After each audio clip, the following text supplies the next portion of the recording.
All right, how's it going, folks? How's it going, guys and gals? Welcome back to The Virus. My name is Ben, and this is The Virus Podcast, episode 72, so welcome back. Appreciate your patience on the setup there. It was actually not too late, just a few minutes late. Imagine that. And so, yeah, for those of you who are new to this podcast, this is not a COVID-19 podcast, but instead one where we have contagious combos and viral viewpoints. And so I talk a lot about self-improvement and a few different topics that come up throughout the week that I would like to bring to the podcast and kind of chat with you guys about. And primarily that's what this podcast is about.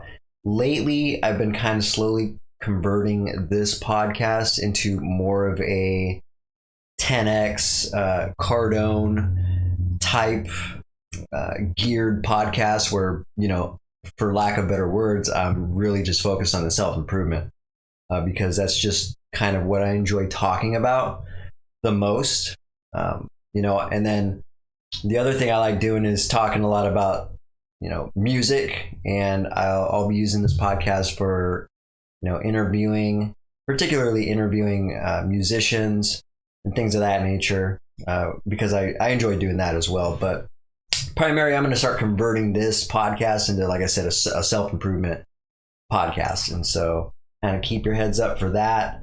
And might even revise the logo to do that, just because I think that's a good move for me, because I just have since I train on that and I educate myself on self-improvement and time and consistency and ROI, creativity, commitment, all those type of things, execution, lack of distractions. Those are just things I enjoy talking about, and those are things that I'm constantly thinking about and learning about, and it's just real relevant in my life. So it just makes sense for me to kind of just keep piggybacking that information. We're those type of creatures, right? Where we learn something, and the first thing we want to do when we learn something is share it with somebody, especially before we forget it, because we're always just constantly absorbing information all the time. And so if you got some valuable information, absolutely, by all means, share it with people as soon as you get that. And particularly if it's impacted your life in a positive way, which a lot of what I talk about has. And so, but anyways, that's kind of what I'm going to be doing. You can find this podcast on live streams on Facebook, Twitch, and YouTube, and then posted content on Spotify, Twitter, and Instagram as well. So give us a like, a share, a follow, subscribe to us, and kind of just help keep the momentum going by showing us some love, really. And I appreciate every bit of that too, by the way. Anybody who's been kind of checking in, even periodically, if you just kind of pop in here and there on the podcast during a live stream, or if you listen to any of these episodes on your own time throughout the week at a later date, I appreciate every bit of that. So thank you for that, and I appreciate the support and my message and what I'm trying to do here, because this is something long term for me. Anybody who knows me, I usually commit to something long term and put in a lot of effort into it. Whether or not you don't see that effort up front, just know that there's effort going on the back end at the very least. So yeah, let's get right into it, because we're going to talk a little bit about we're going to talk about the contagious combo, where last week I had a list of things that were kind of basically revolved around Grant Cardone's quotes, some of his favorite quotes, and some of the quotes that I pick up on and that I get value from. I'm the type of person, like most people, I think, that like one-liners and quick statements and sayings really stick, because there's a lot of information, a lot of valuable information that just kind of it's real impactful when you hear in short, digestible statements. They're just short, sweet, to the point. It gives you a lot to think about. And maybe I could just be speaking for myself, but I think a lot of us are the same way, So we'll continue that and give you my viewpoints on my thoughts anyway, or rather on what those quotes mean to me and what those, his perspective on those things kind of mean to me. And then I'll continue the review. I'm still reviewing my 10X Growth Conference experience that I went to in March. And today I wanted to talk a little bit about Glenn Sanford, who is an individual, highly successful individual who was there doing an interview, and a little bit about Tommy Hilfiger as well. And yes, Tommy Hilfiger was there. So we'll check in with a little bit of that, and then get on into the viral viewpoint, where we'll talk about a few things that have been on my mind and kind of get people's opinions about that. So feel free to chime in if you're on the podcast. Welcome if you're on here. Don't be shy. Say hi. Give me your thoughts. Let me know what you think. So just real quick here to recap my week. Very good week. There's definitely some negative things that happened too, but overall it was a good week. It was a good week for sales. It was a good week for learning. I learned a ton. Training on my licensee program, and then also some firearm training I did.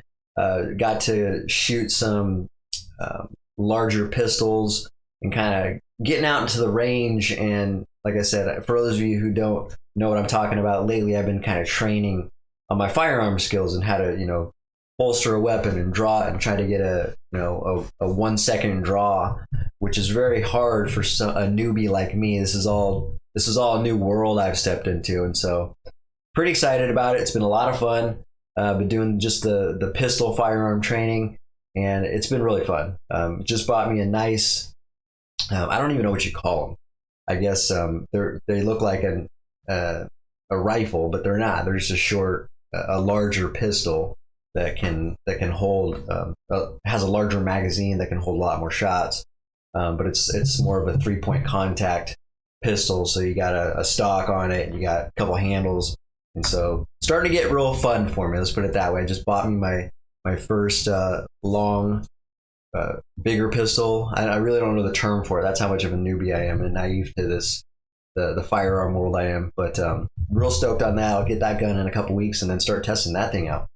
So been doing a lot of that. I'm still working on the band songs with Primordial Atrocity. Still kind of grinding on that, getting closer and closer to kind of tightening up our EP tracks that we want established, and then we're probably going to start focusing on recording after that, so we can get that out to the marketplace, get that into the music community, and that way we can start promoting the large amount of merch that we have that's tied into the website we've also been designing. So got a lot of things going on in the band, and I'll talk a little bit about that as well as I get into the viral viewpoint. So let's talk a little bit about some of these things in the contagious combo. Let's just get right into that. I want to talk a little bit about some of these quotes that Grant Cardone's throwing down, some of this knowledge he's dropping, and let you know what it means to me. But first, I need to take a drink of this. My throat is really dry.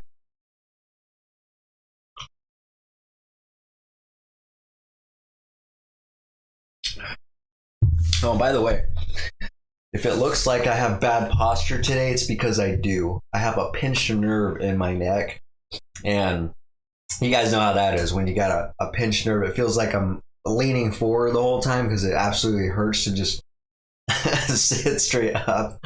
So it's been super annoying all day today. I don't even know how it happened, but pinched nerves are those one things that just you wake up with them. Next thing you know, you have a hard time turning. Like when I turn my head to the left like this, it totally hurts and just kind of seizes me up and locks me up. I shouldn't have just did that right there. Actually, that hurts. So bear with me with my goofy posture today, right? For anybody who's watching the live stream, that is. If you're just listening to it on Anchor FM or Spotify or any other audio listening platform, you're not going to see that. But all right. So let's start with here at the top.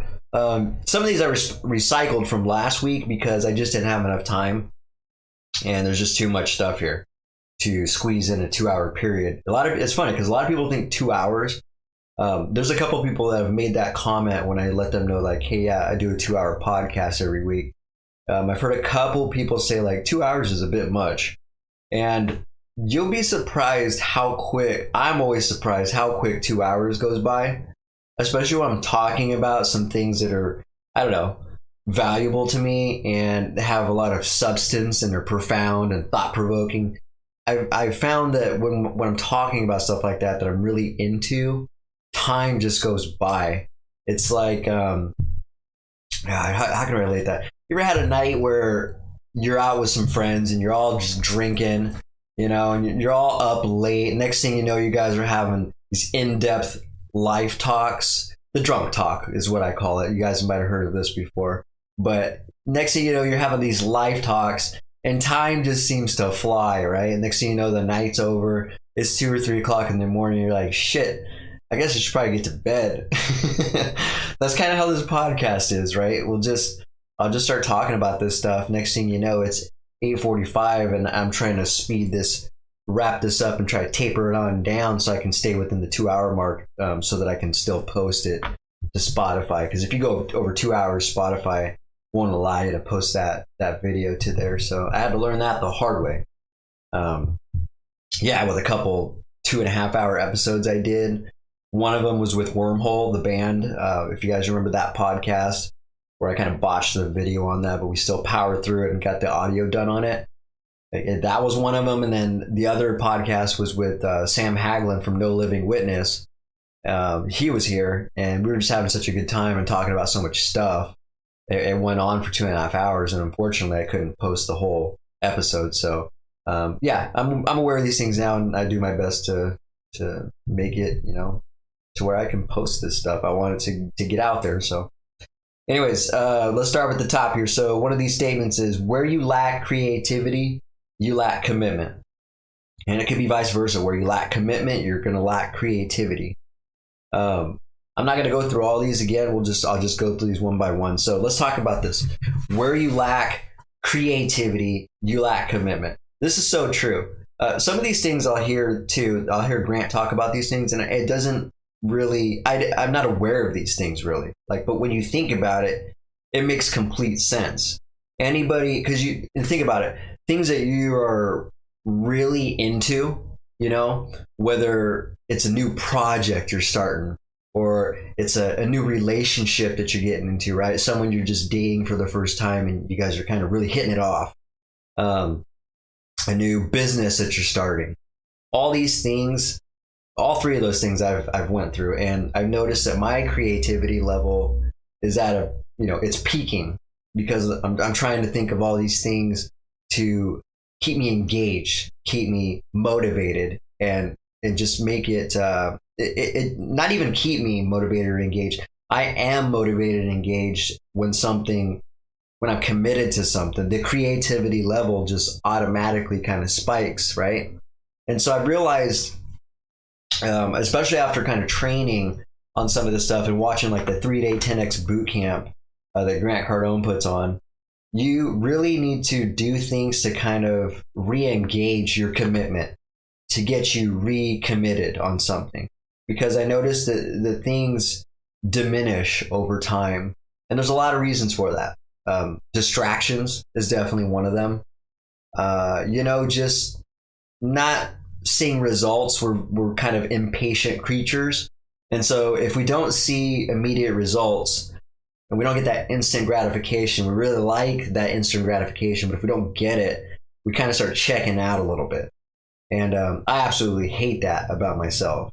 But it is something I'm aware of. And when you are aware of it, there's a lot of power in that. And you can actually you can delay that. You can accept the delayed gratification by knowing that the outcome is going to pay off and the ROI is going to be there. It's going to be more rewarding. You're going to feel a lot better about it because you invested so much time into it. The more time you do invest into it, the bigger the payoff, the bigger the feeling of achievement comes with that. And so I think this is relative to most people. I can probably agree that I think most of you would agree that a lot of us feel the same way about that. A lot of us like to think that we don't have a lot in common with each other. We're our own separate person and we got our own characteristics, but really we have a lot more in common than you think.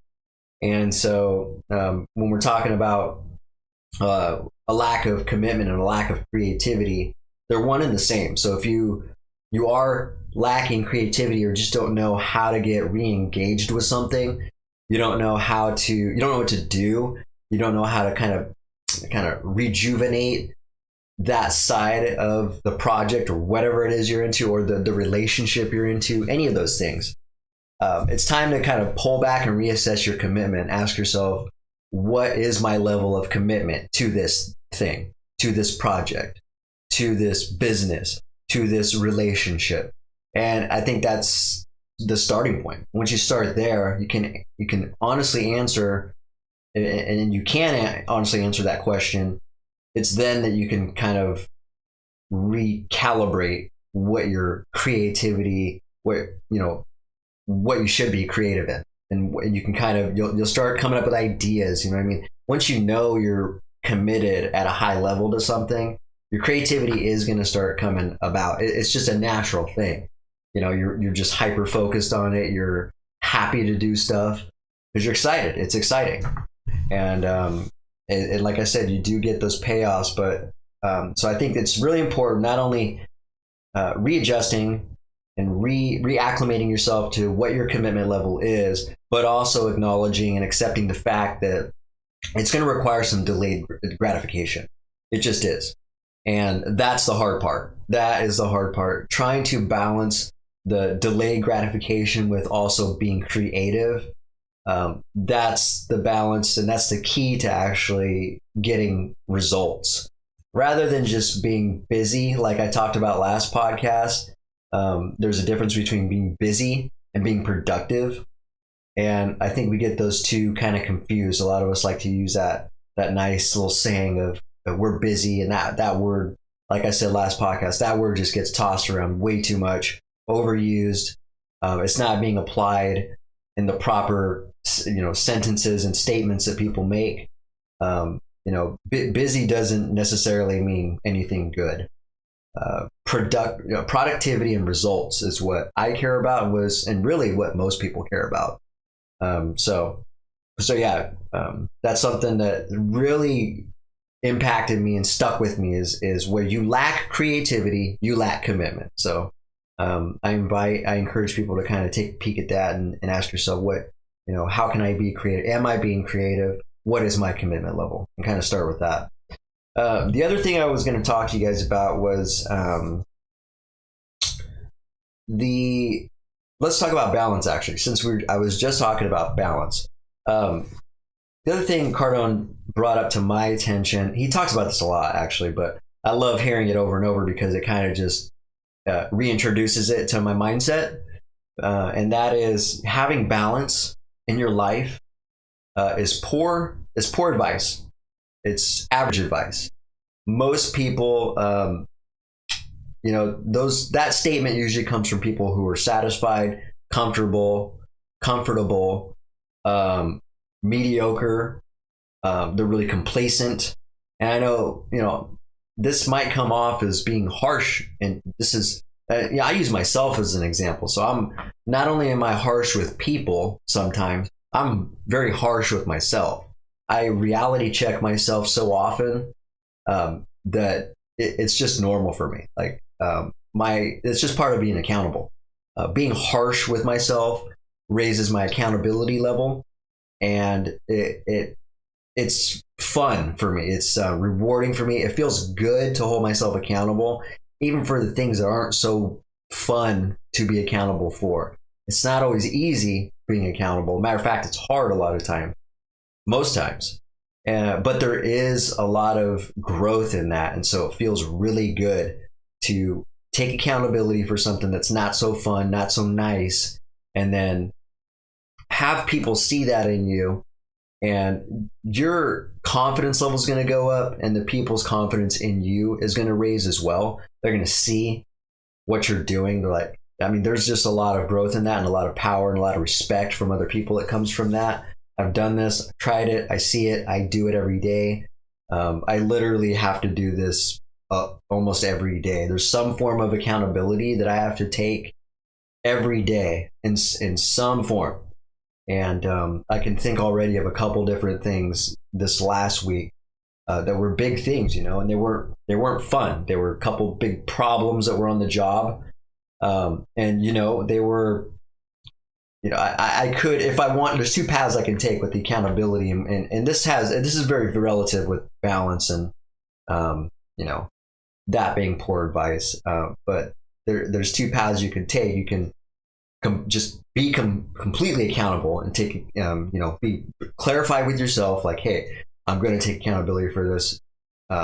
Or you can take the other path and say, well, was this really my fault? And you start looking for ways that how it's not your fault. And that's a dangerous path to go down. I used to be that way quite a bit too. Always complaining, blaming, thinking about how I have no control. It just happens to me. It's I'm unlucky. I got shit luck. All that's bullshit. All that's not real. And when you start making yourself accountable for something, it feels really nice. So I will say, having balance in your life, I always thought that's something that's been incepted in me in the past by just hearing it, right? You should have balance in your life. You should have, you should have some free time. You should have a vacation. You should spend time with your children. You should do all this. Some of that may be true. Some of that, making time for your children and your spouse and all that, I think that's important. But seeking balance within that is just not an honest way to a path of being exceptional and being an overachiever and being an outstanding individual. It's just not. You can't really have that balance. You can't expect to be balanced and do those things and start being an overachiever. And that's just my perspective. And of my experience, what I've seen in highly successful people, and then my transition from being a person who seeked out balance to a person who seeks to be out of balance and unreasonable and exceptional. I've been on both sides. And so I like to use myself as an example with this statement as well. And I agree with Cardone, like having balance in your life is just not something you should strive for. You should work your ass off until you get to a point to where you can justify making the more time you trade in now is going to pay off for more time in the future. And I know there's a lot of other things that people say, money doesn't buy happiness. Those type of things are all kind of one and the same. And that type of talk is just people, from what I've learned and from my own experience using me as an example, those were just nice sayings to tell myself to justify being satisfied, being comfortable, not achieving more. It literally was me trying to make sense of why I was comfortable and why I wasn't living to my maximum potential and not putting in the most effort that I could have. And unfortunately, that's just the truth. And having balance is not the answer. If someone it's the answer to someone who is comfortable with being satisfied and having little to nothing, or not really striving to have more. And this doesn't mean you need to live a capitalist life and be a tyrant and like this has nothing negative to it. It really doesn't. We're just talking about fulfilling an obligation of yours to be successful for yourself and for your family.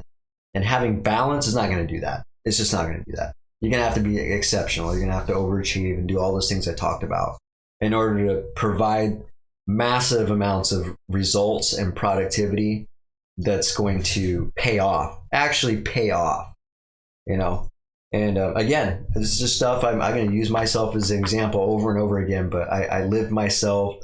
I lived this way myself for, 33 and then kind of transitioning into the 35-year mark, almost 35 years of this mindset until I fully made the switch and committed to not really seeking balance in my life. All right, so that's my thoughts on that statement. And the other thing is, like, you don't want to, you should want it all. You should want more and more and more. You should be hungry. You should stay hungry. And it's funny, I talked to an individual today who I was doing a sales pitch to.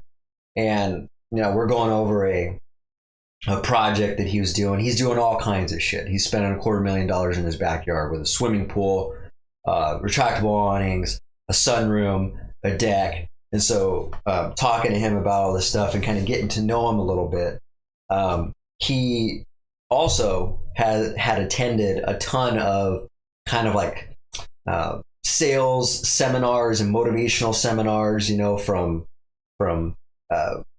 Amway to Zig Ziglar to Tony, God, what is his name? Why can't I think of his name right now? Tony Robbins, there we go. Tony Robbins and a couple other people he name dropped. So he's obviously me and him had a good talk after I did my sales pitch to him. We talked about his project plan, and I was kind of checking out a little bit. We talked about a lot because we could relate a lot. Like he's an older individual. He's like 70 something, but he talked about his businesses that he's been into, many different fields and businesses that he was in. The guy had up to 300 employees at one time. So, I mean, almost a Fortune 500 company this man was running. So we're talking about probably, millions and millions of dollars of revenue this guy has done. So I would say he's a highly successful guy. But when we were talking, one of the things that stuck with me is when he said, stay hungry. What did he say? I think he said something real simple, like be positive and stay hungry, stay thirsty. That's what he said. Be positive and stay thirsty, which kind of is one of the same. Be hungry, stay thirsty. And so when he said that, I was like, yeah, I like that, man. I've heard it before, but I just like when people are on that same page and understand. They get it. They just get it. And that's just so true. Staying hungry keeps you motivated. Always striving towards a purpose, having a mission keeps you thirsty, keeps you hungry, and it keeps you engaged. And so all that kind of ties in with what I talked about with the lack of creativity and the lack of commitment, right? We want to just stay constantly engaged in those things that we highly value and that we've committed to. So yeah, all that stuff, great stuff, and I really, really value those statements like that. Let's talk about investing in ROI. Very simply, one of the things that Cardone talked about, I've heard him say this many times. This also sticks with me. It's really stuck with me for a while, but and the only guaranteed ROI, return on investment, that is guaranteed, the only guaranteed ROI you will ever get in your life is the investment that you make in yourself.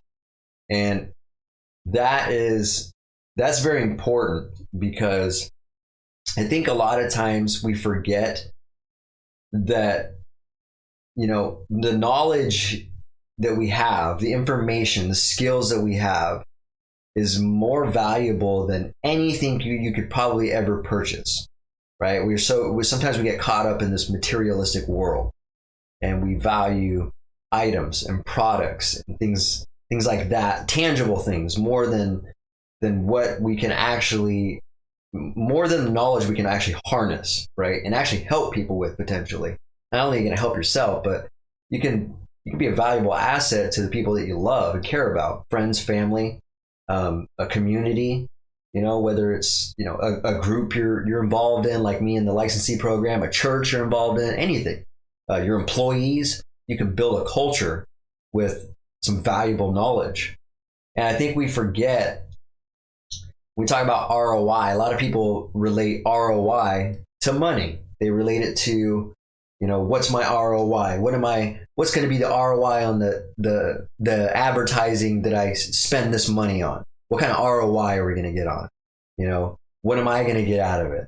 And that goes back to the take mentality that I talked about that I kind of frown upon. You need to have more of a give mentality. That's kind of a little bit of a different topic. But right now, what I'm mainly talking about is the ROI, the most valuable ROI, and the only guaranteed ROI is the one you make on yourself. And what I specifically mean by that, what Cardone is talking about, is learning, getting knowledge, learn from the best, reach up, connect with people who have done it, people that are smarter, people that they got direction, and they just got a lot of valuable input and feedback. Because you can take that, and no one can take it from you. When you learn something, you're going to retain that the rest of your life. So knowledge, it's funny because people like this saying that knowledge is power, right? You've heard people say knowledge is power. But when people say that, for the most part, they don't really know what that means. It's just a nice, cute little saying that people say.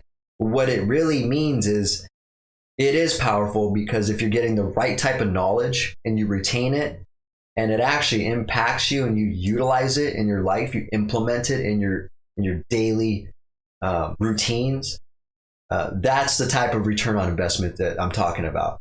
And that's lifelong. And the best thing about it is it's guaranteed, and no one can take it from you, right? No one can take that. People can take other things. People can take money. People can take materialistic things. Anything that's tangible can be taken from you. And so those things, I think that's so valuable. And another thing about when we're talking about ROI on investing in your knowledge and your skills and things of that nature, that stuff needs to be consistent. And that's something I've had to learn very recently. I thought I was doing good by maybe training a little bit here and there, few times a week, once a week, handful of times a month. And realistically, the more, it's just like anything you practice in, right? The more you do it, the more repetition you got, it's going to become a part of you. You're going to act on those things, and it's going to affect your internal dialogue. If you're not doing something enough, you're still going to be set in your old ways, and you're going to have outdated information. You're going to have outdated things that just aren't going to help you in your life.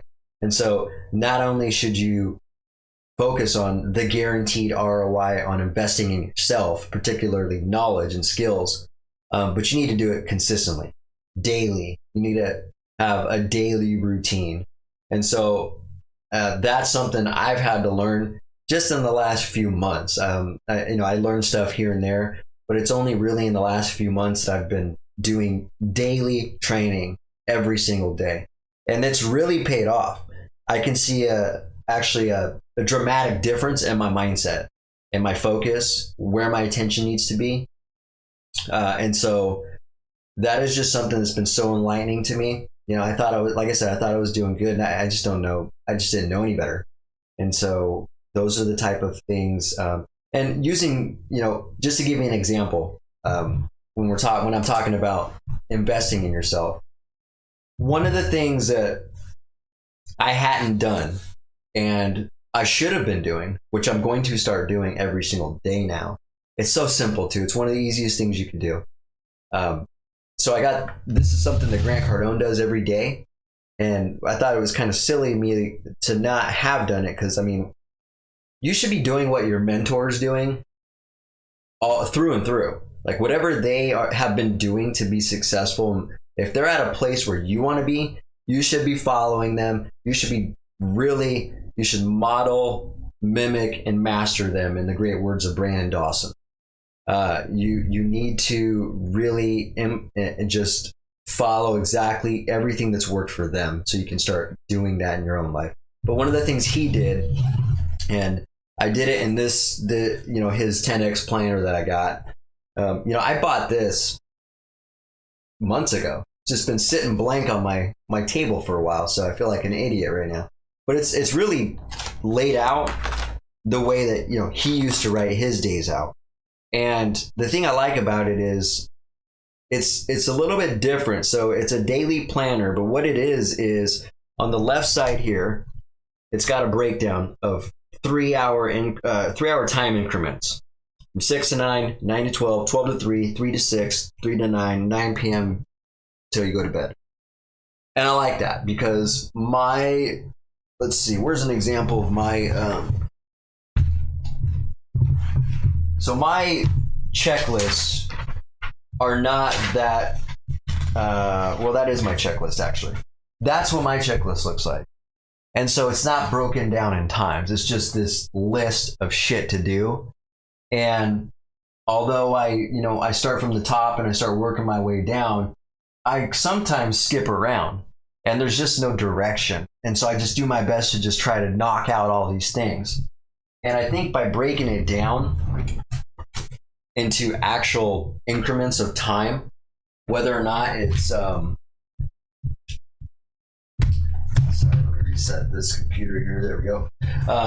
Even though, it's broke down in increments of time, lost my train of thought there. But yeah, this is basically what I'm saying is this is just a good setup here. And actually it'd be better to even break this time down into more increments of time, even if you got to do it into 15-minute segments. This has been valuable for me because then I know when you do this, you know exactly where time is being spent and where it should be allocated. It's a lot more easier to, concentrate your focus on what you should be doing, like 3 to 9. And by the way, this is the first time that I started writing my goals down in the morning. I'm going to write them down at the end of the day. And I can tell you right now, I already love that simple thing. Writing down my goals. I used to do that about twice a year. And I thought that was a good idea. It's better than nothing. But you know what's even better? Writing your goals down every day. And that's one of the things that Grant Cardone's been doing in his life. And the guy's, he's going to be a billionaire. Why the hell wouldn't I do exactly what he's been doing, what's been successful? And it's not even just the money. I'm not focused on the money that the man makes. He's a good individual. Like the values in his life and the things that he does. Most people are attracted to that and gravitate towards him because of that. Not simply because the man is successful in business and makes a lot of money. So, so for instance, 6 to 9, I'll get up, write down my goals, stretch, work out a little bit. By the way, working out has been really good. I've gotten out of touch of that. I figured I'm just the type of individual who thought like if I'm not going to run for 5 miles at least, I'm wasting my time. It's not true. And so just getting up and doing sets of push-ups and sit-ups for even 15 minutes. That's all I did this morning was like 15-20 minutes worth of working out. It gets the adrenals going, it gets the blood pumping, it really does motivate you and kind of get you energized. It's so crazy how that does that. Just a little bit of workout even. I mean, you don't got to sit there and do, 300 reps of something and really just get all jacked up on working out. That's not what it's about. I mean, that's all great too. And, those people are on a different level when they're trying to really, muscle build and things of that nature. But feels good. So working out and stretching. Did my appointments today. I had about 4 appointments that lasted from 10 o'clock until about 4 o'clock. And then from that time till now, I was basically figuring out the current orders and submitting the orders. I called all my lead carpenter prospects to the Indeed application that I put out there. By the way, gosh, that's a rant. People, let me write this down. We'll rant about this later. Answer. Okay, yeah, I got something to complain about. So I called all the lead carpenters that applied to my job. I continue to finish the 10X boot camp. Day 3 for the licensee courses. Love that 10X bootcamp session. It's really, really valuable. And then prepping out for the podcast. And so I'm going to be doing the podcast for the majority of this time. As soon as I'm done here, I'm going to be working on some riffs for a song for the band. Getting caught up on that. I'm going to start working on some posts for the business, for the home improvement business, getting some of those ads out there. And then I'm going to continue trying to figure out my admin access for my new receptionist that I hired, who's going to be starting next Monday. And And then, yeah, the goals, I have an answer. One of my goals is to have an answer for every objection and every stall for when I'm pitching somebody, because that's one of the things that always happens is an objection and a stall. Someone always come up with something why they haven't been able to make a decision or why they can't make a decision. And so I want to have a crystal clear, quick playbook in my head of responses that's just automatic for me. I'm pretty good about it now, but I just want to build that out so that I have an answer for everything that comes up. And it's quick. It just rolls off me. Set a place. I want to. So another one of my goals is to set in place a follow-up plan. And I realize that how important. I think you guys, if you paid attention to the podcast, was it last? It was probably 3 podcasts ago before the Charles Hearn interview that I did. And I talked a lot about my follow-up because I learned all week. My whole week of learning was about the follow-up and the statistics of the follow-up and all those things I didn't know how important a follow-up is. Like, you need a follow-up program in place. And again, this isn't for business. This is for life in general. Just a follow-up plan in general is so valuable and will change your life. It's going to change results. And so I want to get that set up for the business, a follow-up for the employees, follow-up for my sales rep, follow-up for my receptionist, follow-up for me, like a clear written out plan of expectations on the follow-up. I'm going to write my posts.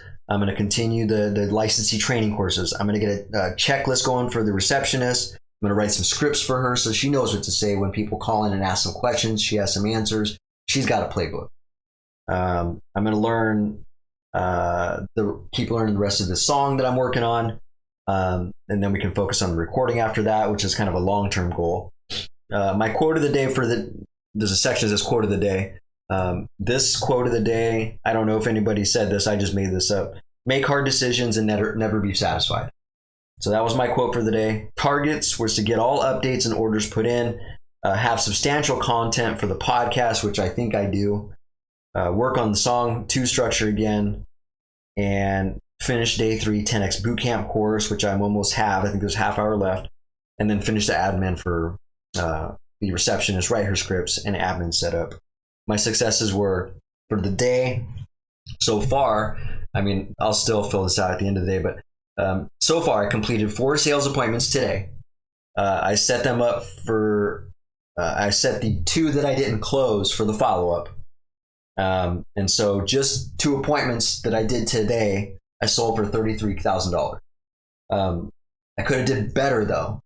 And so, I realized that. And so almost completed, let's see here, day 3, 10X bootcamp course. Okay. So this is just an example of how this has really structured my day with some serious purpose. Like this gives me a lot of guidance here.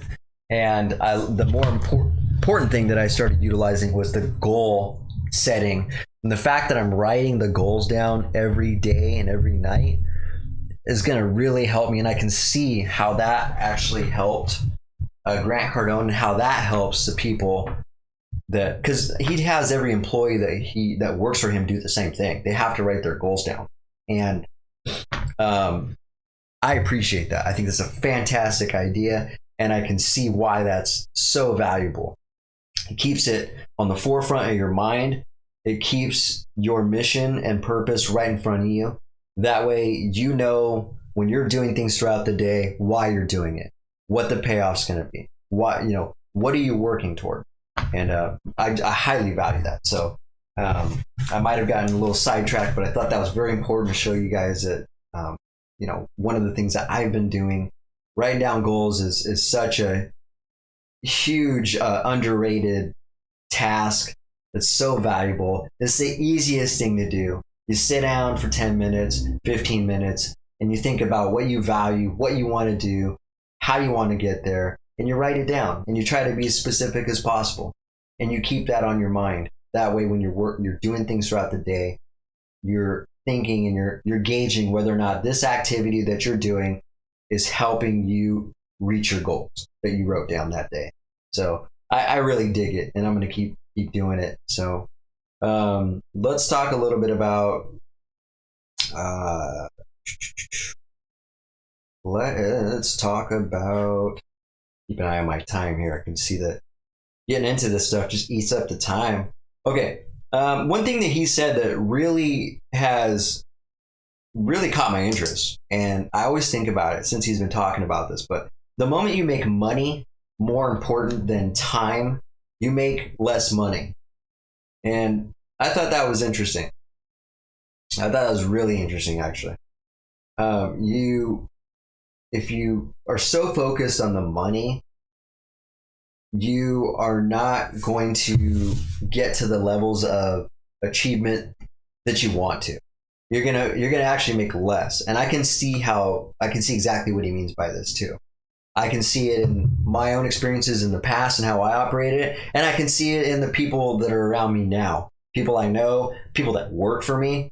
I can see this. The moment I can see if somebody values time more than they do, or excuse me, if they value money more than they do time. And I can see how someone will get stuck because, well, first of all, another side of that coin is when people value money, they don't focus on contributing value to someone, when they're, their employer that they're working for, their goal that they're working towards. When you're so hung up on the money, you lose focus of what your damn purpose is, and you're never going to achieve it.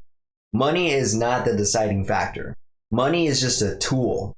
Money is it's the easiest commodity to attain. It really is. And it's so funny that I used to value money so much and think that it was so scarce, that there's a shortage of money. There's not a shortage of money. That's such a false misconception in today. Especially people that are hurting for money, they think that there's a shortage of money. And that's absolutely not true. It's completely false.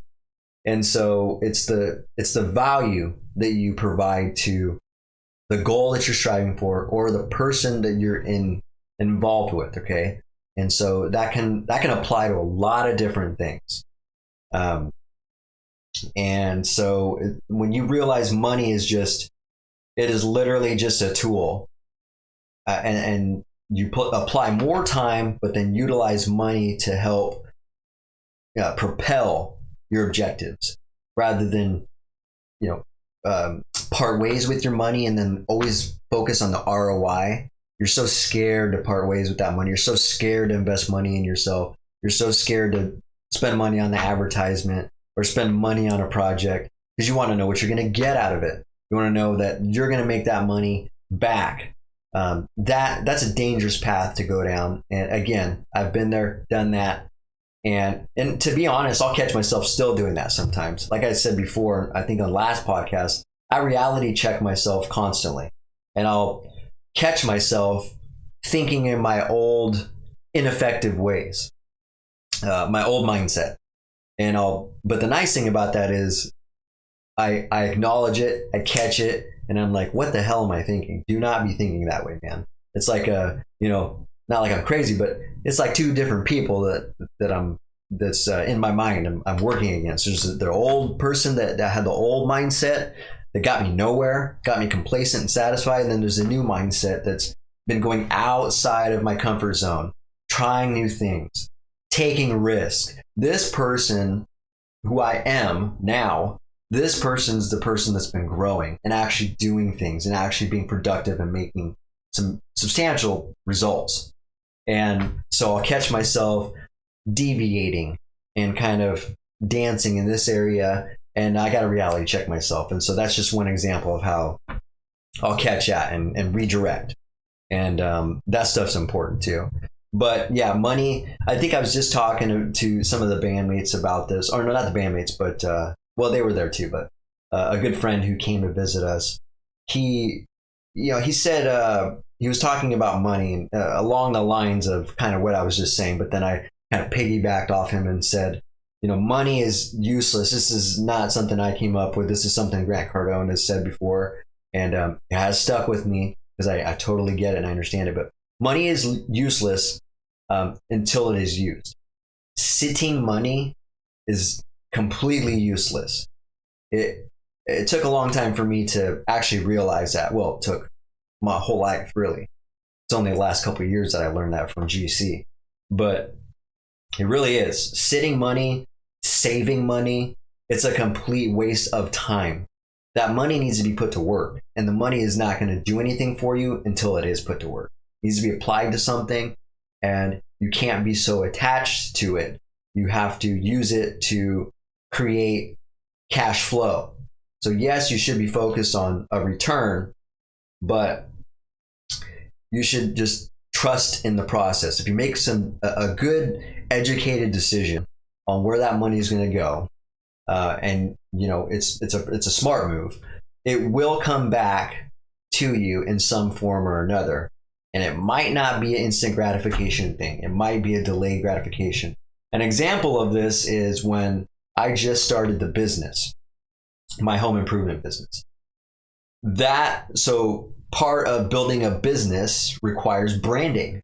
It requires you making a logo and branding that logo so that when people hear the name and they see an ad or they see something about your business, they see the image of your business. It's branding. And so you're trying to get that image to be everywhere. You're trying to get it on a Facebook ad. You're trying to get it on any type of social media, LinkedIn. You're trying to get it on a billboard ad. You're trying to get it, so now that, let's say you got this branding image out there, now when they hear you on the radio or something, and they hear the name, now that image automatically just pops up in their head because they've seen it before, and they can it's kind of like putting a face to a name, same type of thing, right? But an example of that, the reason why I bring that up is because branding requires a lot of what may feel like wasted money. It really, I've spent thousands of dollars branding, just branding, and I still do. And I really don't even need to necessarily brand as much as I needed to in the beginning because nobody knew me. They still kind of don't, but there's a lot more people that know about the business now than they did just starting out. And so branding requires dumping money into something like a billboard ad, which is not cheap. I think I spent $6,000 on a billboard campaign that lasted a month. 30 days, $6,000. It was not cheap stuff. I don't even think, so I don't know if I got any leads off the billboard ad directly, but what I can tell you is people seen the billboards. They seen it, and if they seen it once, that image and the name is locked in their head. So now when they do get hit with one of my Facebook advertisements or Instagram advertisements, they're going to see that and they're going to remember, like, oh, that was that company I seen on the billboard ad. And it's all about retargeting. You're targeting people that may not do business with you early on, but they may eventually do business with you. I've had people get a hold of me after a year of following me. I can think of a couple people who have told me that. They're like, yeah, we've been following you for about a year, maybe longer, on Instagram. And I can think of one individual who said that right now too. He's like, yeah, I've been following you for about a year on Instagram. I watched all your work, your beautiful work that you do. And finally, we came to the point to where we were ready to do something. You were the first person I thought of. Reason for that is because I branded. So was that wasted money on the branding? You guys tell me, be the judge. I don't think so. And so that's that delayed gratification that we talked about. Like, that's an example of how it might feel like, money is being wasted. And so what I did was I made time more important than money. And branding is a perfect example of how you should not value the money more than time, especially with branding. It takes time. It just does. And it's with, that's with a lot of things. A lot of things takes time. And so your time is your most valuable asset, not your money. Money should also, though, be acknowledged with the amount of time that it takes to acquire. So also, you should respect people's money on the other side, the flip side of that. Money shouldn't be overvalued, but it should be acknowledged that people who have a lot of money and spend a lot of money, they worked hard to get that. The amount of time they put in to get that money is valuable. And so although they might be spending money here or there, throwing thousands of dollars at things, I think it's easy to forget that people are, they built something to attain that type of cash flow, try to get that money. And so it's actually costed money, and not only time, but money as well to get back money. So yeah, it's kind of a two-part thing, right? But yeah, that's a very valuable thing that I learned from him as well, is that the moment you make money more important than time, you make less money. And this is great advice for employees. The person that is looking for, you should definitely get paid a decent wage, right? But when you're in a job and you're an employee, you should be focused on investing time with the company, investing so much time that you're going to be creating more value for the employer that you're working for. In layman's terms, you should be trying to make the employer rich. A lot of people don't understand this concept, and I heard GC talking about this a while. You should try to make the company and the person that you're working for rich. If you can't help to make their company and their empire rich, you're never going to be able to make yourself rich. And that, I agree with that too. It might sound like it does not make sense, but when something sounds like it doesn't make sense, I would encourage you to really analyze that statement and get to peel back the layers of it. See if there's some truth to that. See if there's a little bit more substance to that saying than the face value or the instant message that you get from hearing something. Don't be so quick to assume you know what that statement means. Really analyze it and dig deep to find out what that message could be and how you can interpret it in the most valuable way and apply it to your life. And so I think that stuff's very valuable for me. So all right, let me see where I'm at with the time here. God, I feel like I've been talking all day, which I kind of have been. I've only done 4 appointments, but I did a lot of talking, so my voice is like going out. Let me get some drink here. One moment.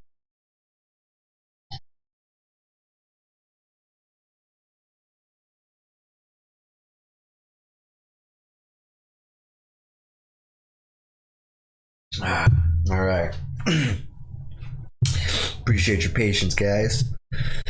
Okay, so talked about money is useless until it's used. Yeah, another example of how money is useless until it is used is when people refer to buying a house or being a homeowner as an asset. There's a lot of people who are confused about a house being an asset. The definition of an asset is something that puts money in your pocket. A house doesn't put money in your pocket unless you're renting it out. That's the only way it does that. And then even if you sell the house, that's not an asset. That's an investment. That's something you put money in and wait years down the road to then get a return on that investment.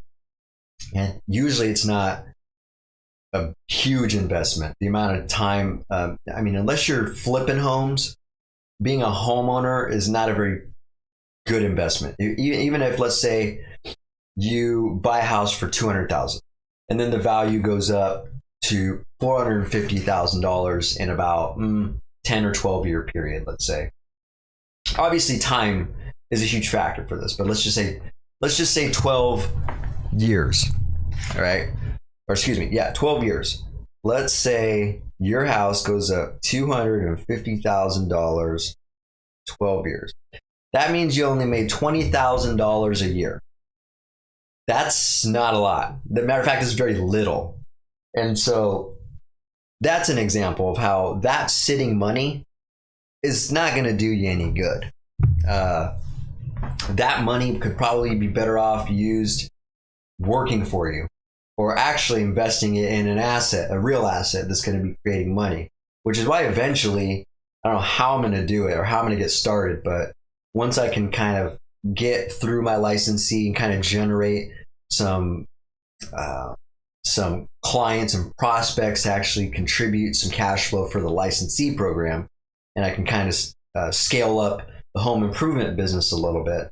I'm hoping at a point there I can transition and start focusing and investing my dollars and my time into getting into the real estate, because I already have a person that can help me with that. I already have they already have an established game plan to where they can have a person set up with their first deal within a 3-month period. And that interests me. So my ultimate goal is to get into real estate and have multi-unit properties just like Grant Cardone, because that's an asset. That's constant cash flow. It's coming in for units rather than a sitting house. That's just one door. Or as like GC likes to say, you need to have multiple doors. One door is not going to pay you. And so that's kind of my ultimate goal. But one thing at a time. I got to focus energy on certain things when it makes sense, and kind of allocate that time a little more methodically. So let's talk a little bit about, that was just another example of how sitting money is not paying you off. And it's not an asset, and it's not, you're valuing the money more than the time, really. Let me start reviewing the rest of let's get into the review section, and I will continue to talk about my experience over the 10X Growth Con. So we talked a little bit about Brandon Dawson. I talked a lot about the value that I got out of his interview. Super cool guy. I really like everything that guy has to say. Very successful individual. And I can't wait to eventually meet him and to get into some of his programs, because he's partnered up with Grant Cardone, and he's got the 10X 360 kind of mentoring type program that he's got going on. It sounds really cool. I know some guys that are in it and have met him, and they're just getting a ton of value out of that right now. So, Charles Hearn, the guy I had it on 2 episodes, on episode 70, he's been on the 10X 360, and he's been in a couple other business endeavors as well with Brandon Dawson, not business endeavors, but programs rather, with Brandon Dawson teaching it. And he's just told me a lot of the value that he's gotten out of it. Let's talk about, so we talked about Brandon Dawson. The next person that came up, I only have a few bullet points here, but this guy was actually very motivational. Had a lot of interesting things. I just like hearing people's story. And you may have heard of him, but Tommy Hilfiger was there at the 10X Growth Con. And it's kind of funny. The running joke that they had there was like, before they introduced him, Grant Cardone was saying, nobody thought this guy was real. Nobody thought he actually existed, but he actually does exist. And he's here right now. And he came out, and no one could really believe it. It's like, Tommy Hilfiger. Oh, I guess he is an actual person. And very cool guy, very sharp guy. The story of him starting out making jeans in his garage and pushing his product, his vision, and selling that in different unorthodox places to get to be a worldwide known brand that he is. That's very inspirational. I love hearing that. I mean, the whole stage and the whole event was flooded with inspirational stories. So I loved his story about that. Super cool guy. Some of the things he said, he said that he always thinks what's next. It's one of the things he said. He's always thinking like, okay, what's next? I thought that was very simple advice, very simple thing that he described on his thought process and how he got to be so successful. He was never satisfied. He never felt accomplished. He never felt, I'm sure he felt accomplished, but you know what I mean. He never thought that there was a finish line. There was never like a completion of a task, and then he relaxed. It sounds like he did very little relaxing. And so I thought that's great advice. Like I'm also the same way. Like I don't want to just kick back and get all comfy and think like, okay, I did that. I'm going to celebrate now. A lot of people make the mistake of celebrating after they have a big achievement, or a big success. And, GC's advice to that is like, that is not the time to relax. That's the time to actually double down. And I thought that was really good advice. Like, as soon as you get a huge achievement and a sense of accomplishment, that means double down and start tripling down even. Like, lean into that action that's been working for you so well, because it's just going to keep that momentum propelling and keep those rewards coming, and just keep that satisfaction continuing. So yeah, great advice. So another thing he said, understand the business and establish that, then insert the creativity. So I think that what he was saying was probably along the lines of, where you lack creativity, you lack commitment. So he's saying understand the business and establish that, which in a sense could be commit to that. Establish it, make that commitment, establish where your level of commitment is to that. And then your creativity is going to come naturally. If it doesn't, you're going to start forcing it in there. Like, you need to start working on that creativity part of it at that point. So another thing he said was, you have to envision yourself being successful. I think this is great advice. There's a couple people that I've heard talk about this. Dan Locke was an individual who does this as well, but it's the act as if mentality, right?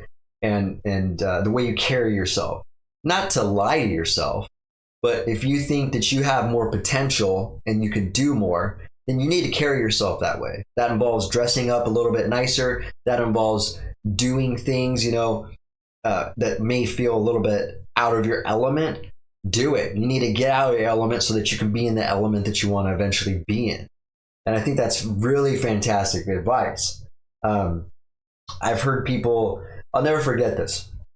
When I left home and then came back for a funeral, someone passed away that I knew, and I showed up there and I was dressed up really nice. This was a long time ago. This was probably, over 10 years ago, maybe even longer.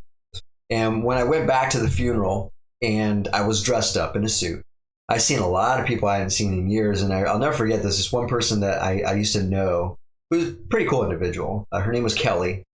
She seen me, and the things she said to me threw me off. She said, "Oh, you look like you're out of your element." And as insulting as that sounded, that was obviously a projected response of her own. Like, she obviously has her own element that she has, and then she had put an element, elemental look and presentation on myself. She's used to me, dressing, I don't know, not dressed up. But when she made that comment,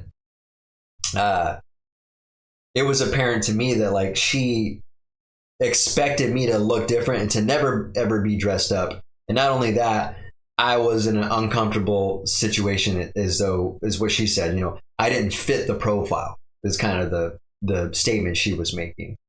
And I did take offense to it at the time, but thinking about it now, I don't take offense to it, because again, this is just her own insecurity, her own, self-projected depiction of me and herself too. And so it's funny, but yeah, I could have either taken that and thought to myself, oh yeah, I am out of my element, I should stay in my element, or I should start being the way and dressing the way that I want to dress. If dressing up makes me feel good, I'm going to do it. I should do it. Dressing up does make me feel good. Dressing up should make a lot of people feel good. Even now, I'll kind of get that compliment, not even a compliment, just a question, like, are you going to a funeral, or are you going to a wedding, or why are you so dressed up? I heard, even when I went to an actual a tailored establishment, where now obviously I love the people and I go there quite a bit and I get a lot of my suits tailored there, and I buy a lot of things from them. But when I was first there, I showed up in a really nice suit, and the lady working there, super nice lady, by the way, she was more complimenting me, but still, I won't forget that. She said, well, you got some big plans dressed like that? And I was just like, no, I just did some sales today, and I like to look nice. I want to feel nice. And she was like, oh, well, you look nice.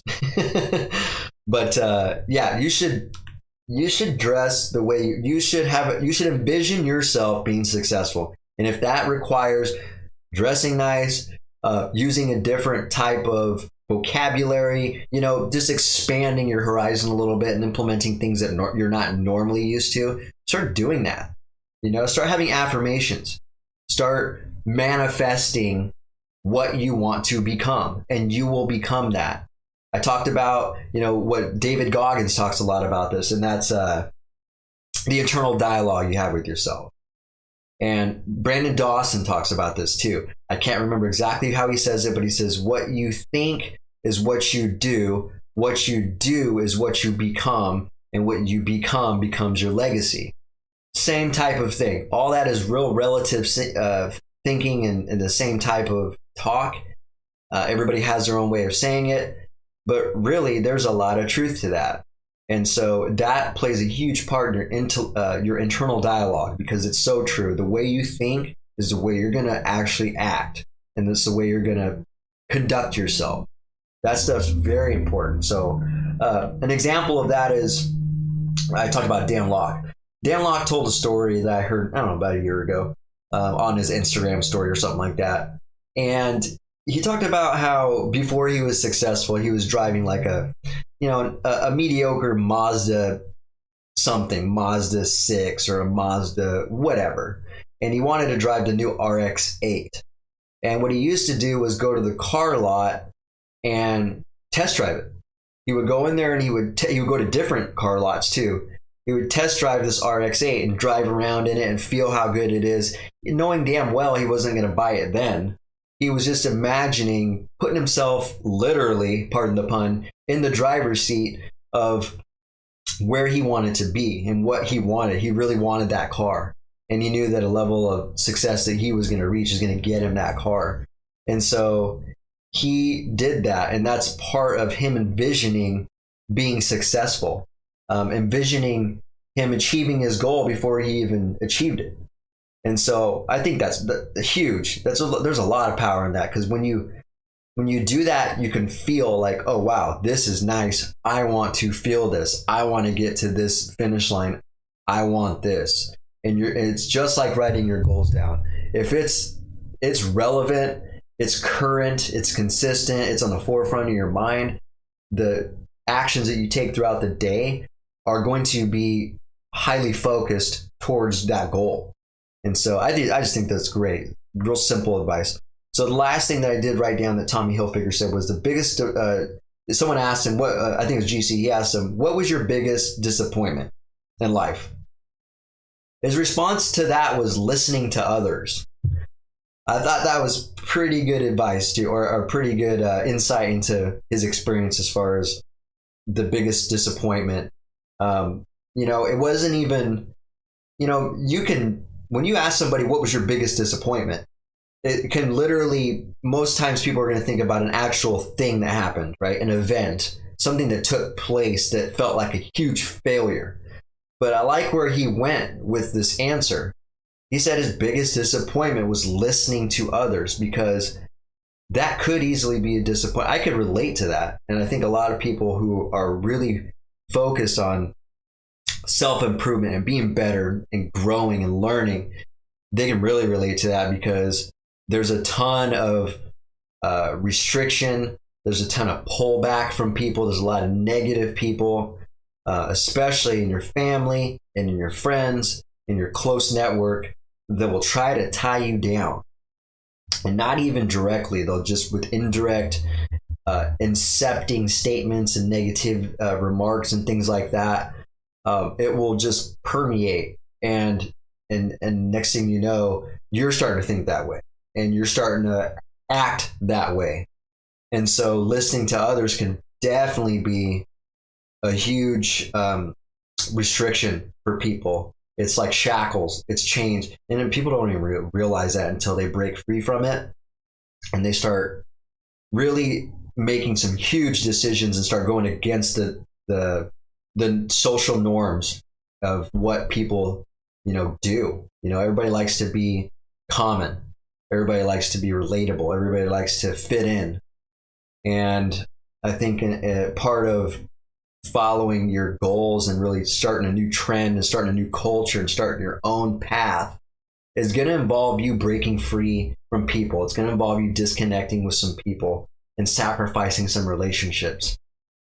And it's going to involve you not listening to those people as well. Not saying you have to, defriend somebody. You don't have to cut them off, but you can make it very clear to them that, hey, if you're not a part of in alignment with what I want to talk, where my goals are at, I'm probably not going to spend as much time with you. And if we do spend the time together, I would appreciate you not talking about this type of stuff because it's just negative talk, and I don't like being around that stuff. So you can approach it that way, but listening to others, really solid, simple advice. So I thought that was really cool of him to say that. Let's get into, so that was my my review of Tommy Hilfiger. Such a cool guy, such an inspiring story too. Just a straightforward guy. I mean, those things I just talked about, short and sweet, just simple advice. Let's talk about this is I don't know if I can get through all this. So one of the guys there was Glenn Sanford. And if you haven't heard of Glenn Sanford, he's a realtor who started a business that's, what's the name of that? Oh, EXP. The name of the business is called EXP, and it's actually local. Surprisingly to me, it's based out of Bellingham. So lo and behold, I make a cross-country trip to Miami and then find out through this guy's speech that his business is originated in Bellingham. I thought that was super cool. Like, hey, he's from our territory, I mean? Like, I still have a little bit of reservation property in Bellingham, so that's kind of cool.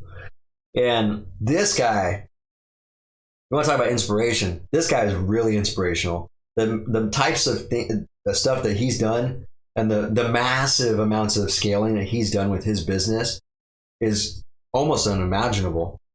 And now that I know who he is and his business is, I've ran into people since the 10X Growth Conference. In the last 2 months alone, I sold a job to someone who's an employee for the EXP Realtor business here locally, just right up the road.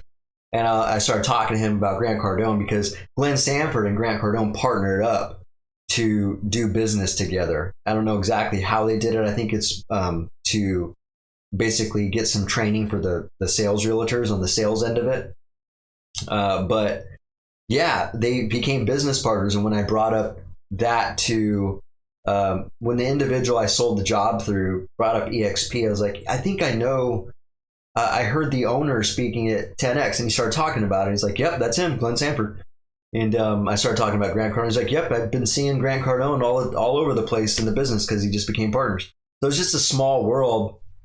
Also, lo and behold, the downtown office that I rent out where my business is at has multiple businesses in there.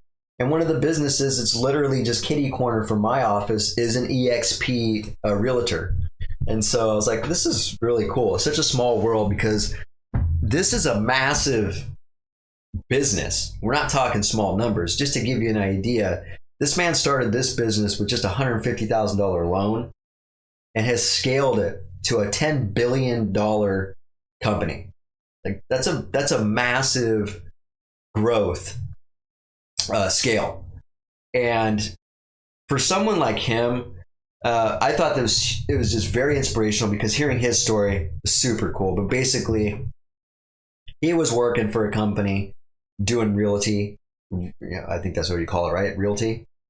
And he said he was working for somebody, and he realized that he didn't have a business that he owned, but a business that owned him. And I thought that was pretty powerful stuff right there. Not saying there's no value in working for somebody, especially working for the right person. There's a value. There is a level of value in everything, even in a bad situation. But ultimately, yeah, you would want to start your own thing if you're, I think everybody's capable of starting their own business at some point in their life. Everybody sooner than others. You know, everybody's a little bit different. Obviously, not everybody's going to be a 17-year-old millionaire like some of these people are.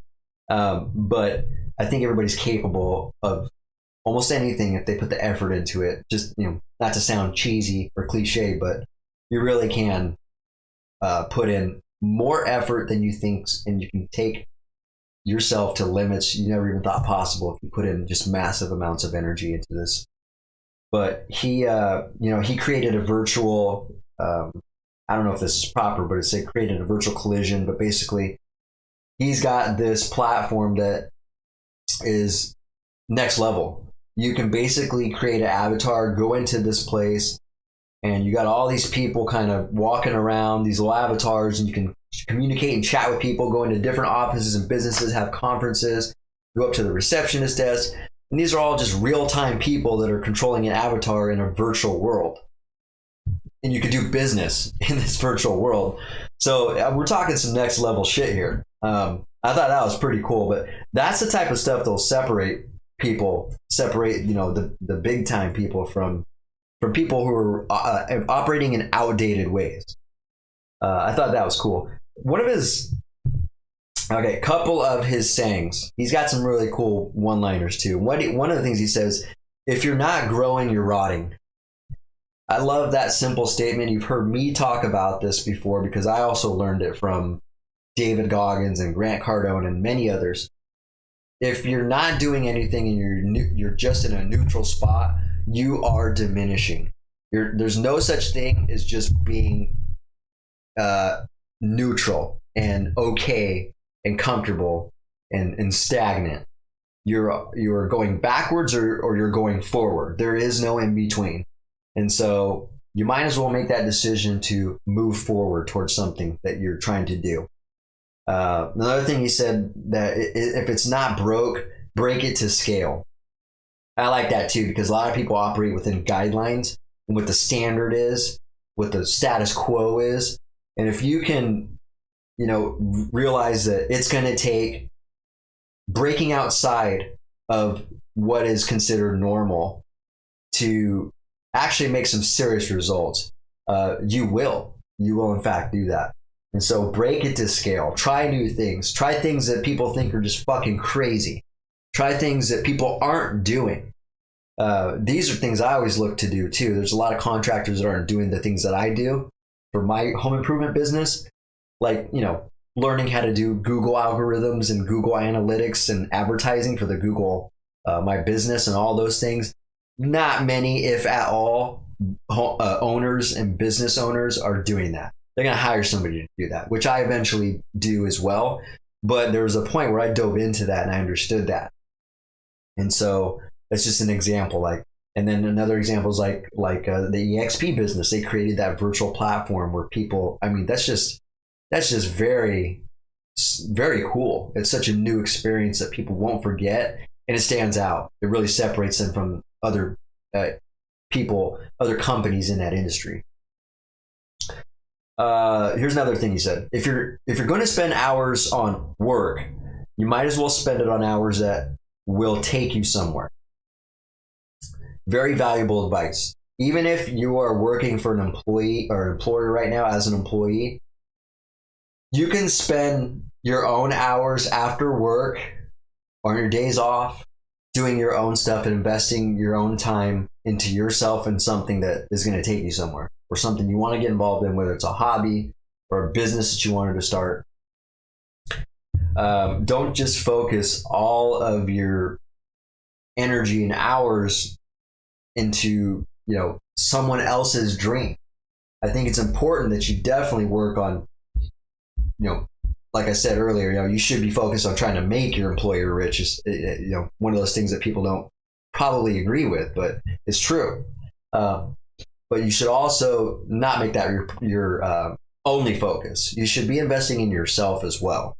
And that alone is an investment too, also, by the way, is trying to learn how to make another company rich and trying to scale, because that's going to play hand in hand. It's going to add value to you as an asset. And ultimately, it's going to give you more money because people see that. They see how valuable you are. and see the amount of value that you want to contribute. So another thing he said, great advice, great advice right here. Anything worth doing is worth doing badly at first. I love that advice. Super powerful right there. Understanding that, we're talking about failure right now. Failing at something. If you fail at something, you know that it was worth trying at least. At least something that you are going to fail at. You should only fail at really at something that you think is going to be worth failing at. And most things that are worth doing are worth failing at. So I think that's just super good advice. You should definitely do it. Don't worry about the failure.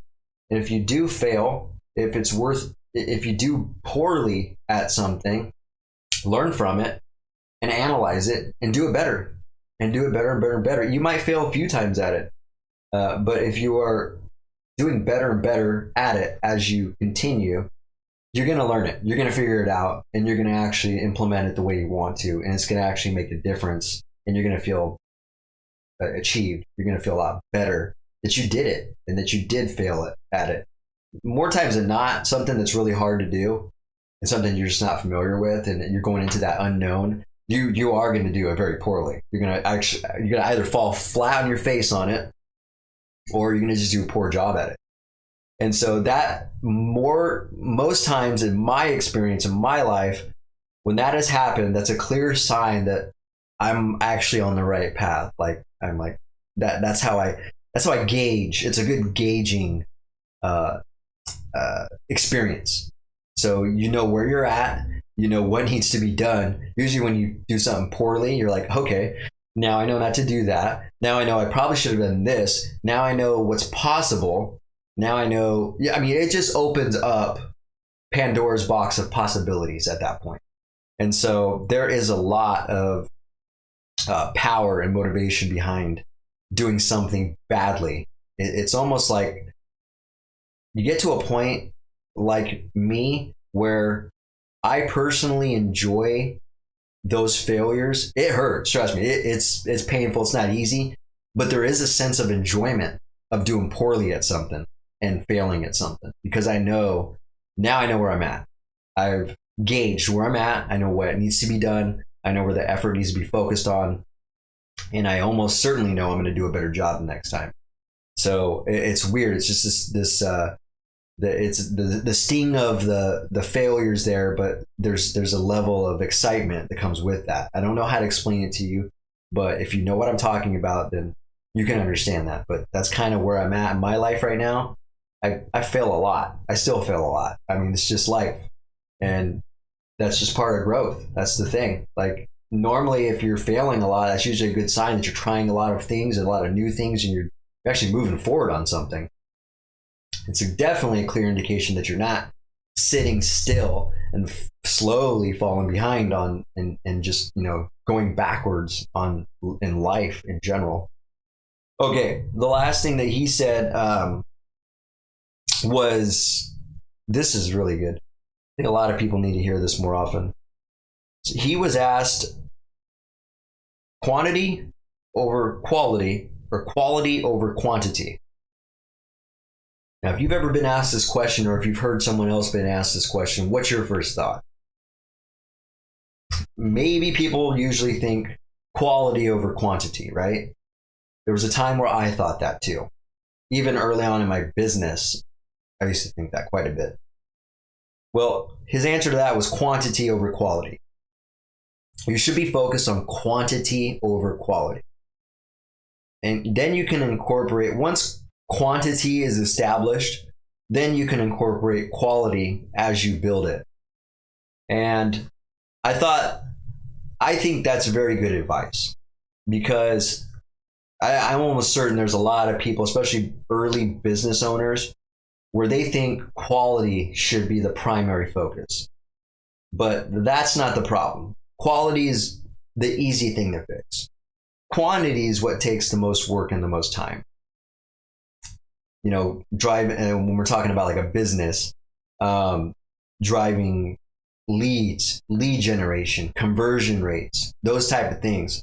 you definitely need quantity to establish that, and you need quantity for consistency and having a regular program established. Then you know you got something flowing.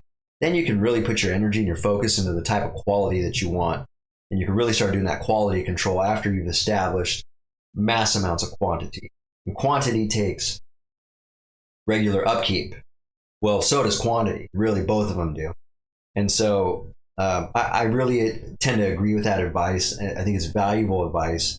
Quantity over quality is really good, because if there's one thing I can testify to that I struggled with my business, it really was never quality. Quality was almost a given. I did an excellent job in the previous job that I came from, and so I've been in a lot of jobs where quality was a high focus, and so I know what quality is. I know what a good quality person looks like. I know what a good quality product looks like, and I know what a good quality service looks like. Like, it's just a no-brainer for me. What's hard, and what I didn't know, I didn't know what this looked like, was quantity. I didn't know what quantity looked like. I didn't know how to get it. I didn't know how to achieve it. There's a huge time. I still work on it. There's times where quantity in my business, my home improvement business, is just doing this. There's times where it dips. There's times where, it's scaling up there. I'll get, I'll get 10, 15 calls in a day, 10 emails, a ton of responses on an ad on Facebook or Instagram, and it's just busy. I can't keep up with that. And so quantity, it fluctuates. And so it probably, I would argue, requires more upkeep than quality, because like I said, quality, if you're a good person, you got a good product, a good service, it really is easy. I mean, what needs to be done. There's a real simple format and formula, A, B, C. You do these types of things. You're going to have happy people. You're going to have good reviews. You're going to have return customers. You're going to have referrals. And you're going to have a good reputation. And so I really value quantity over quality, being, that information from Glenn Sanford, that being the focus rather than quality over quantity. I think it's very valuable for people to hear. So, and I think that can be used in life, the quantity aspect. If you do something really good once or a few times, let's just say in a relationship, you do something outstanding a few times, and then you just kind of kick back after that and just really revert to a regular, subpar, mediocre approach on things. It's not better than frequency of doing something, being frequent first. That's going to be highly admired more than anything in a relationship, and any type of relationship. Parenting, your partner, your spouse, your wife or your husband, or a friendship even, or a family relationship. I think quantity, consistency, and just having a regular approach to things first is going to be highly admired and valued and reciprocated in that relationship over the amount of quality. Quality, like I said, like Glenn rather said, that quality can be inserted, and it should be just a default thing. Quality should be a default for most people. Just be a good person. I mean, quality is so easy for me because it just involves being a good person. If you can't be a good person, then you're going to struggle with quality. And I think that's probably something valuable for people to hear too. So, very good stuff. Like I said, very, very thought-provoking individual and highly successful, very inspirational story. And I like the fact that he's local. You know what I mean? This guy is right up, 3 hours from here. Took a $150,000 loan and made it a $10 billion business. Unbelievable. Unfucking believable. Sorry, but I'm impressed with that, and hearing his story and what type of individual he was. Super motivational. All right, so I'll leave the rest of that We'll leave the rest of the next review for next podcast. We got some other individuals. God, I forgot this guy was there. This guy was there. Man, still got 4 more people to review. Such a very impactful experience for me, and all the people that were there and hearing their stories. Man, it was. I'm so glad I went. I can't wait to go. Is it this year? No, next year. Can't wait to set up to go next year. Hopefully I can bring my, let's keep that 10X review flowing, and I will finish that next episode, next Saturday. Let's dive into the viral viewpoint now. Let me get a drink first real quick here. Give me one moment.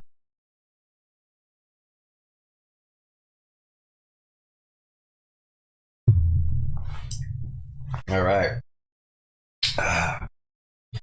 All right. So the viral viewpoint is something that this is a statement that I struggle with. You know, most times when I hear Grant Cardone, or really a lot of these people I look to, like David Goggins, you know, most of Gary Vee's stuff, you know, Dan Locke, I talked about a little bit. You know, primarily David Goggins and Grant Cardone are my 2 go-to mentors. But when I hear them talk about something, 95% of the stuff they talk about, I'm in agreement with, I'm in alignment with, which is why I gravitate towards them, why I'm attracted to those individuals and their goal, their message, the way they carry themselves and conduct themselves. That's what attracts me to them.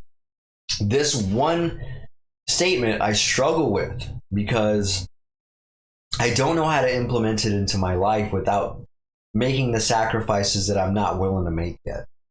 And so this is just me being honest. I think I know what needs to be done, but I can't do it. And so so here's the statement that he says: don't spend time on things that don't pay you. Right? That's pretty harsh. He is right, but when I think about that, there's a few things that I do. The podcast is one of them. There's a few things that I do that I spend time on that doesn't pay me, or pays me very little. And I'm not willing to give them up or sacrifice them to apply all my time into the businesses that are going to generate me money, which I think it irritates me really, because some of these things are time-based. For instance, let me talk about, this is kind of be directed towards my personal life at this moment, but let's talk about the things that don't pay me. This podcast, my daughter's podcast, and the band I'm in. Those 3 things do not pay me any money. Well, the band pays me a little bit of money, but next to nothing. These are all hobbies. These are things I give personal value from, but they don't pay me. And so going with the statement that don't spend time on things that don't pay you, I'm spending a lot of time on things that don't pay me. And it bothers me. But these things I enjoy. Ultimately I would love for all these 3 things to pay me, but that's not why I'm doing them. And that's why I'm struggling with that statement. The virus, this podcast, this is something I want to turn into and keep this self-improvement atmosphere going. I want this to be a place to where I can interview people, have this is a platform that I created. It's my own. It's my own setup. It's my own. It's like my own world. It's a place where people can come, talk, listen, and contribute. I can contribute. People can contribute. We can share our thoughts. We can learn. We can grow. And I get value out of that. I enjoy it. Obviously, I wouldn't be sitting here for 2 hours talking this whole time if I didn't have some sense of enjoyment, right? And so I can't give it up. I can't give up the band. The band is something that I enjoy because it's my passion, writing music, playing music, performing, and even running the business side of the band. I enjoy all of that. Doesn't pay me hardly anything. It's completely strictly a hobby. Could it pay me something in the future? Sure. But I'm very well aware that it's going to take a lot more time and a little more, effort to attain some type of financial return. And so that's what I struggle. I can't sacrifice the podcast. I can't sacrifice the band so that I can apply more time into, the home improvement business or the licensee business. So what do? I try to justify that and try to balance. I hate that word. I try to balance it by shoving and forcing more time into those things. I'll stay up late to basically, I'll stay up till 2 a.m. sometimes working on the licensee training or working on advertising, posting, doing things like that. To try to force in that time, because I realize I'm sacrificing and contributing time to these hobbies that don't pay me money. I try to make up for that by forcing in more time. But then it starts turning into this thing where it probably is along the lines of being unhealthy, because there's, some weeks where I'll stay up till 2 a.m. for 4 or 5 days straight. And then it just hits me. Come Friday, I get burnt out. And I'm to the point where I'm like, oh shit, I need to take a nap, but I can't. I have too much things going on in the day, and so what happens is I'm just tired. I'm lethargic throughout the day. So I haven't figured out how to I guess use that old balance word. I have not figured out how to balance all this time that I need to be spending on what I should be spending it on, and between the hobbies and the things that I enjoy doing, because what I meant by these things are time-based, my hobbies, is that I'm not going to be able to play music forever on the caliber that I'm playing it. So if I don't keep up on it and do this now while I'm 38 years old, I'm not going to be doing it. I'm not going to be able to, well, I'm not going to say I'm not going to be able to, but it's going to be much harder for me to say, stop doing that and then providing all that time into the businesses that I'm doing for X amount of years, 5 years, 7 years, or whatever it takes to scale those businesses and then jump back into this. It's going to be much harder to do that as an older individual because it's just, time is borrowed when we're talking about musicianship, and those things don't last. So it's one of those things that's like, yeah, do I give up the hobby and sacrifice all that time to the business like I should? Or should I try to force that time, keep my hobby my passion, my thing I really enjoy, and try to carve out more time for both of those things, for the podcast, for the band, for both podcasts, and then carve out the time for the businesses, force this time and really just exhaust myself so that I can justify keeping my passions and my hobbies in my life and not just becoming a person that's just so focused on business only. Now here's the tricky part. I know that's what I need to do, but I don't want to do it. I can't force myself to do it. So out of all the things that he talks about, I just can't. I'm not saying I don't agree with him. I agree with that. You shouldn't spend time on things that don't pay you, but I can't bring myself to align. I can't align myself with that statement yet. So at least not until I've achieved some goals on these hobbies and passions that I have with the podcast and the band.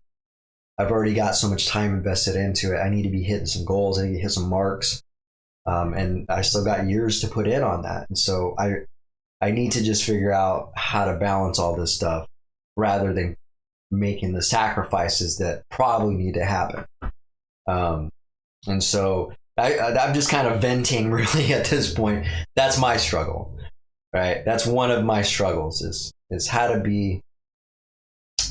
keep my hobbies without being so business geared and so overachieve, so geared towards overachieving and over delivering. Well, over delivering, it's a given. I always over deliver anyway. But trying to over deliver and balance that with the hobbies and the business is the tricky part. But that's some of my struggles right there. And so yeah, right now I'm sacrificing the time from the business to apply to the hobby. And so that's something that I struggle with. And so, as far as me being in alignment with my mentor's suggestions and his belief on what needs to happen, and that's spending time on not spending time on things that don't pay you. I just have a hard time with that. So the other thing I would say is another viewpoint I had. I just made this up. So this is kind of just some advice to people. I would find out what sale you need to make in your life and make it your priority. There's always a sale. I'll write that down. There is always a sale that you need to be making in your life. Whether you think you're in sales or you're not, there is a sale that needs to be made. Figure out what sale that is and make it a priority. Figure out how you're going to relay that powerful message to whoever needs to hear it. So you're getting the attention you need from it. And so you're working towards the goal of making that sale close. And so you're actually pursuing what it is that you want. I think sales is such a valuable skill to have in life. Probably more than business. It can be applied towards business. Business is it's a given, but primarily just applied to your life in general.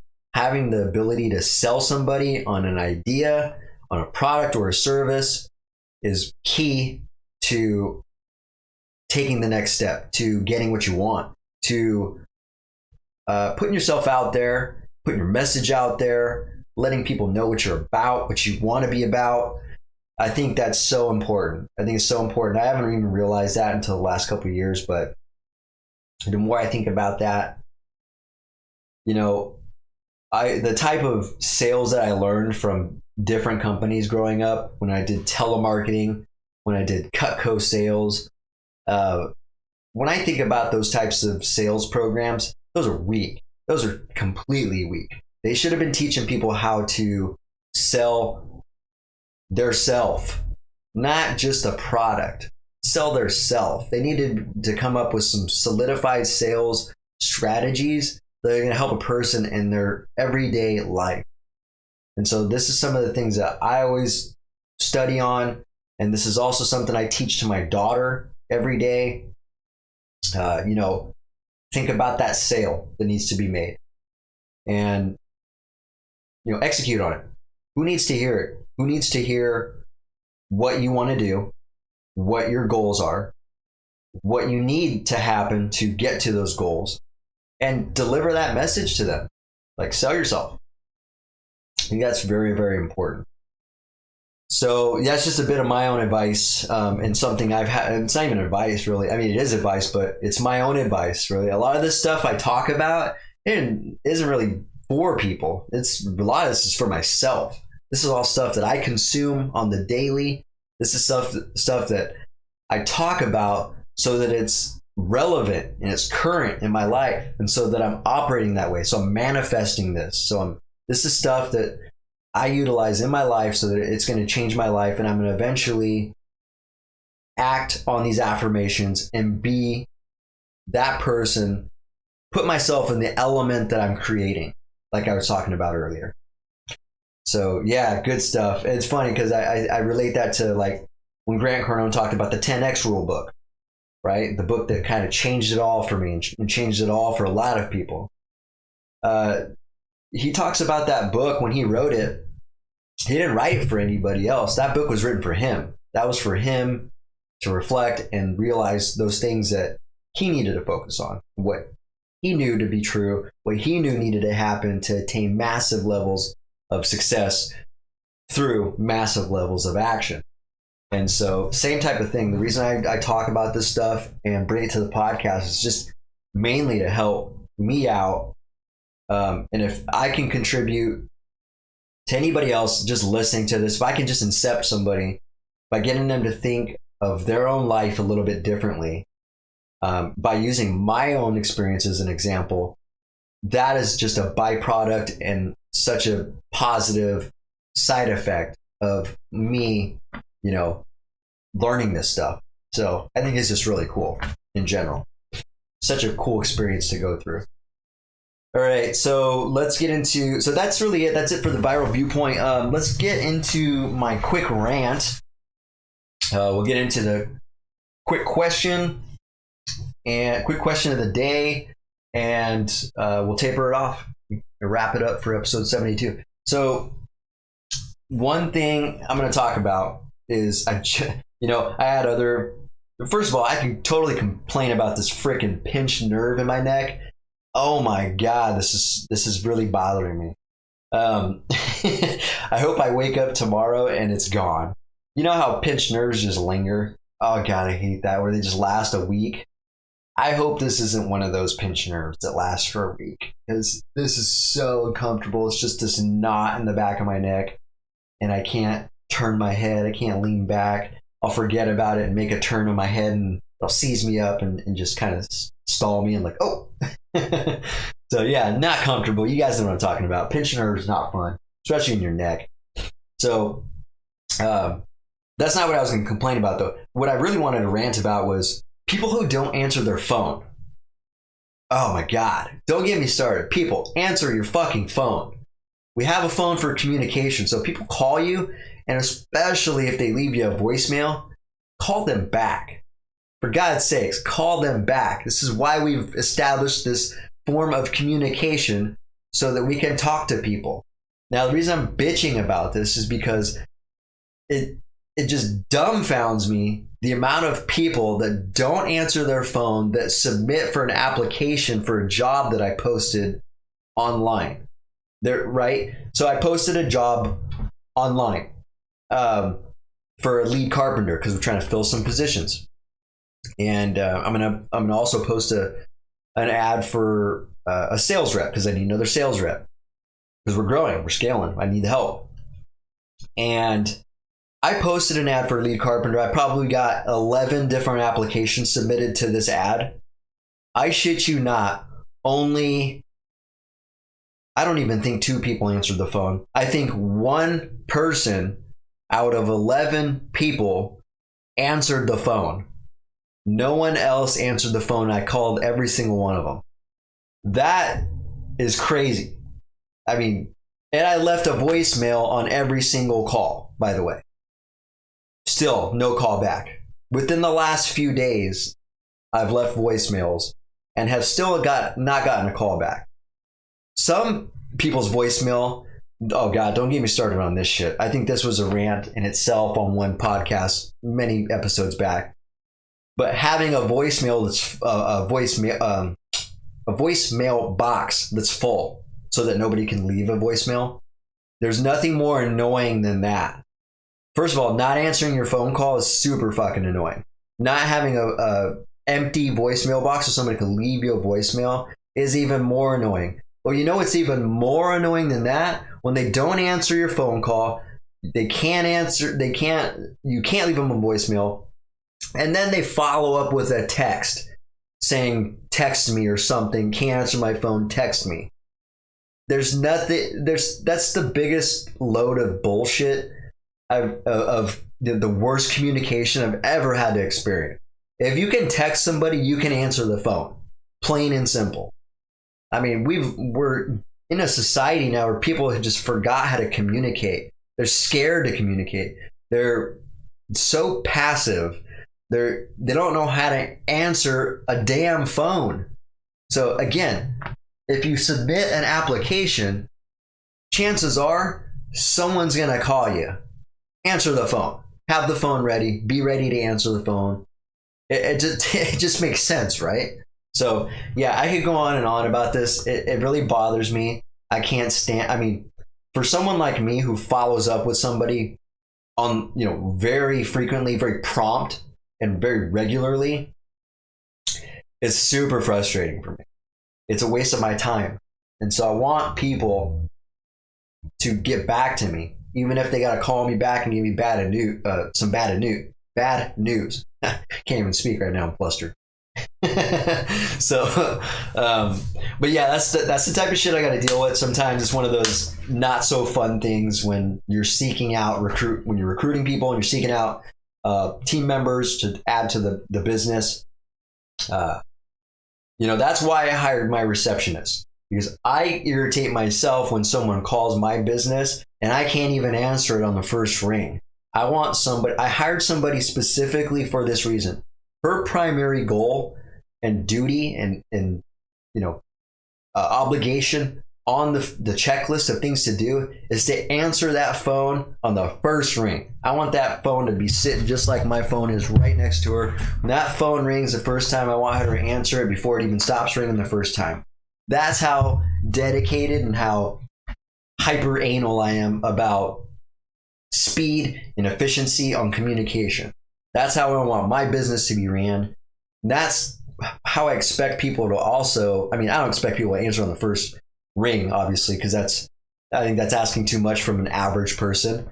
But from someone who operates their business that way, in my own life, I try to answer my phone the first time unless I'm actually busy or in an appointment or doing something. I'm in swim lessons with my daughter.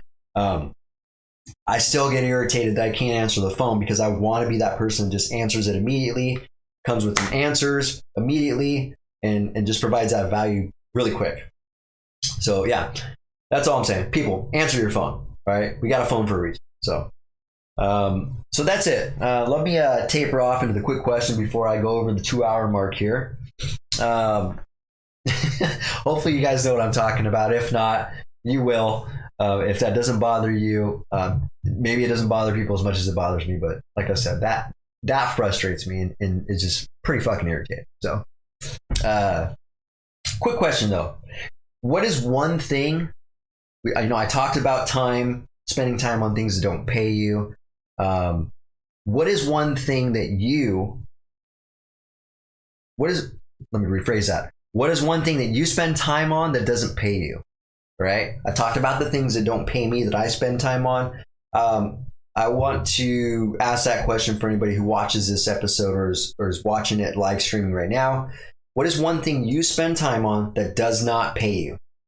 I'm not saying it's good or bad, but it's something for you to understand where your time is being spent, whether it's Netflix, talking with somebody on the phone, YouTube surfing, getting sucked into a vortex of Instagram posts, whatever that is. What is something you spend time on that does not pay you? Calculate that time up. Isolate that and figure it out so you just know.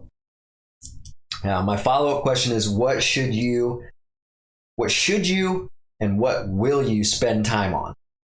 All right. Just some thought-provoking questions. These are things I ask myself because it helps me figure out what I should be doing, what I need to be doing, and what I'm going to be doing. So that's it for today. You can find the live streams on Facebook, Twitch, YouTube. You can find posted content on Instagram, Twitter, and Spotify as well. So give me a like, give me a follow, share, subscribe. I really appreciate that. Keep that momentum going. Give me a little smiley face emoji. I love it, and I really appreciate that. I appreciate all the support and any help that I get to keep this momentum flowing. So that's it for episode 72. Hopefully you enjoyed this. I look forward to coming back on episode 73 next Saturday. I got some guests coming up for next month. Really looking forward to that. Got some musicians coming on. I got some 10Xers coming on from the licensee community. So I'm getting stoked getting these people to come in here. I'm going to start doing more interviews. And I really love that. So keep an eye out for that. I'll keep you updated. And we'll see you guys next Saturday. Have a fantastic week. But until then, keep it contagious and keep it viral. Bye, guys.